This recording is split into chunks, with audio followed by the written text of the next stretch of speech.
अस्सलाम वालेकुम dear friends, मेरा नाम है मोहम्मद सादिक और आप देख रहे हैं ऑल ऑन टॉप। दोस्तों, हमारे चैनल को सब्सक्राइब करें और बेल आइकन को दबाएं ताकि हर नई आने वाली इन्फॉर्मेटिव वीडियो आप तक पहुंचती रहे। डियर फ्रेंड्स, आज का हमारा मौजू है मोहम्मद बिन कासिम। दोस्तों, मोहम्मद बिन कासिम का पूरा नाम अमादुद्दीन मोहम्मद बिन कासिम था। मोहम्मद बिन कासिम 695 ईस्वी में ताइफ में पैदा हुए। उनके वालिद कासिम बसरा के गवर्नर थे। मोहम्मद बिन कासिम इब्तदाई तरबियत बसरा में हुई। जब 5 साल के थे तो वालिद का इंतकाल हो गया। मोहम्मद बिन कासिम कम उम्री में ही फ़ौज में भर्ती हो गए। उन्होंने दमिश्क में फ़नून सिपाहीगिरी की तरबियत हासिल की और अपनी काबिलियत और गैर मामूली जहानत की वजह से बहुत जल्द ही फ़ौज में एक आला मुकाम हासिल कर लिया। दोस्तों, ये बनु उमैया का दौर था जब वलीद बिन अब्दुल मालिक खलीफा था। उस वक्त इस्लामी हुकूमत का मरकज़ दमिश्क था।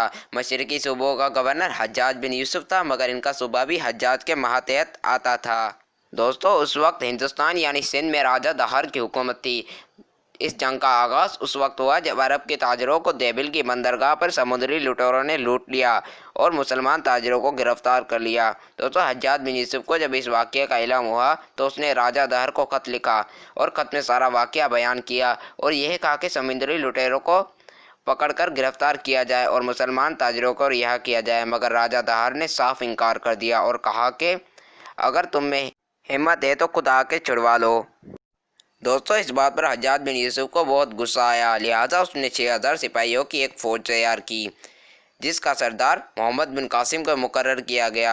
जिस वक्त मोहम्मद बिन कासिम की उम्र सिर्फ 17 साल थी। मोहम्मद बिन कासिम इंतहाई निडर सिपाही और आला दर्जे के शहसवार थे। यह लड़ाई पहली रमज़ान को शुरू हुई। 8 दिन तक लड़ाई जारी रही। 9वें रोज़ बड़े ज़ोर का हमला हुआ।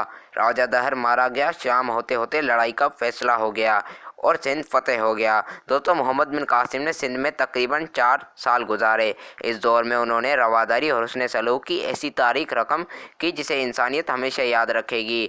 जो हिंदू किसान और पेशा लोग बिल्कुल मुफल्लिस थे, उनके रुपए पैसे से मदद की ताकि वो अपना काम शुरू कर सकें। मंदिर के पुजारियों से तो ख़ास तौर पर अच्छा सलूक किया। दोस्तों, सिंध फतेह करने के बाद मोहम्मद बिन कासिम ने मुल्तान फतेह किया और अभी वो मज़ीद आगे बढ़ने की तैयारी में थे कि दमिश्क से पैगाम आ गया, फ़ौरन वापस आओ। मोहम्मद बिन कासिम अपने वतन से दूर जंगों में मसरूफ़ थे। वो मुल्की सियासत और उसके उतार चढ़ाव से नावाकिफ़ थे। दमिश्क में मोहम्मद बिन कासिम का चचा हज्जाज बिन यूसुफ फौत हो चुका था और कुछ ही दिनों बाद खलीफा वलीद बिन अब्दुल मलिक की भी वफ़ात हो गई थी। अब दमिश्क पर सुलेमान बिन अब्दुल मलिक की हुकूमत कायम हो चुकी थी। सुलेमान की हज्जाज बिन यूसुफ के साथ दुश्मनी थी। वो तो पहले ही मर चुका था, मगर उसके ख़ानदान की शामत आ गई। उसने मोहम्मद बिन कासिम जैसे अजीम सिपा सालार को दमिश्क बुलवा कर कैद खाने में डलवा दिया, जहाँ 7 माह के बाद आपका इंतकाल हो गया। मोहम्मद बिन कासिम 20 साल की जवां उम्री में दमिश्क के कैद खाने में जुल्म सितम का शिकार होकर इंतकाल फरमा गए। दोस्तों, इस तरह तारीख़ इस्लाम का एक बेमिसाल जर सिपाही ज़ाती दुश्मनी की भेंट चढ़ गया। Thanks for watching.